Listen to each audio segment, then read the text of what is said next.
So guys, আমি যে দাদার সাথে মানে ঘোরাঘুরি করি, বলতে গেলে আমার ড্রাইভার, আমি যেখানেই যাই না কেন বা প্রোগ্রাম করি বা যেখানেই যাই না কেন, আমাদের যে অর্গানাইজার উজ্জ্বল দাও মানে গাড়ি ফাড়ি লাগলে পরে ডাকে, মাহবুল ডাকে। আর আমি কোথাও গেলেও দাদাকে ডাকি। তো সেই দাদা হচ্ছে বাইরে বিদেশে কাজে চলে যাচ্ছে। তো দাদা আমাকে ফোন করেছিল সকালবেলা যে বোন বেরিয়ে যাচ্ছি, তোদের বাড়ির সামনে আছি, তো আয়।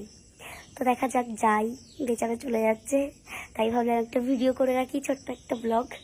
তো দাদা আসুক। আমি এত সকালবেলা মানে অভ্যাস হয়ে গেছে, আজকেও প্রোগ্রাম ছিল, কৃষ্ণনগর প্রোগ্রাম করে এসে জেগে আছি, ঘুমোইনি। তো ভাবলাম SMS করলো প্রথমে, তারপরে ফোন করলাম যে দাদা কী হয়েছে, বললো চলে যাচ্ছি। আর হ্যাঁ, বলেছিল যে 31 তারিখ চলে যাবে, বাট আজকে তো 1 তারিখ হয়ে গেছে মনে হয়। তো যাই হোক, দেখা যাক, এবার অপেক্ষা করে আছি কখন আসবে দাদা। ওরা চলে যাচ্ছ? কোথায় যাচ্ছ? দুবাই যাবো। একজন লোককে ছাড়তে দেখো কতজন এসছে।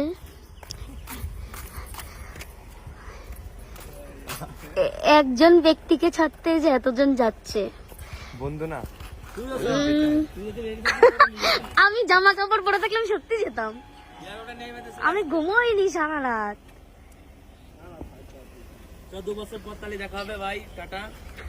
আমি কার গাড়ি নিয়ে বেরোবো, কে চালাবে? এই যে এরাও সবাই গাড়ি চালায়, আমাকে নিয়ে যায় মাঝে মধ্যে। এইটা কে আমি চিনি না, কোন দাদা। তো যাও, বসো, সাবধানে যেও দাদা। ফ্লাইট কটায়? অনেক টাইম, এত আগে গিয়ে কি করবা? 3 ঘন্টা আগে যেতে হবে না? যাও দাদা, সাবধানে যাও। টাটা। সাবধানে তোমরাও ফিরে এসো, সাবধানে থেকো বিদেশের বাড়িতে। তো যাই হোক, একদিক দিয়ে ভালোও লাগছে, খারাপও লাগছে যে দাদা চলে যাচ্ছে। বাট আমি একটাই মানে জিনিস ভাবছি যে আমি কি করে বেরোবো, কার সাথে বেরোবো।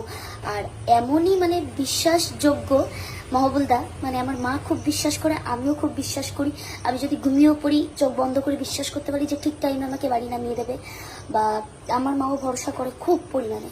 আর একটাই কথা, যে দাদার বন্ধুরাও বলছিল, মানে ড্রাইভারগুলো আর বন্ধুরাও, আর আমিও বলছি, দাদা খুব ছটফটে, জানি না থাকতে পারবে কিনা বিদেশে। আর তোমরা আশীর্বাদ করো দাদা যেন খুব ভালো থাকে বিদেশের বাড়িতে। আর দাদা হচ্ছে মুসলিম, মহবুলদার নাম শুনেই বুঝতে পারছো তোমরা অনেকেই।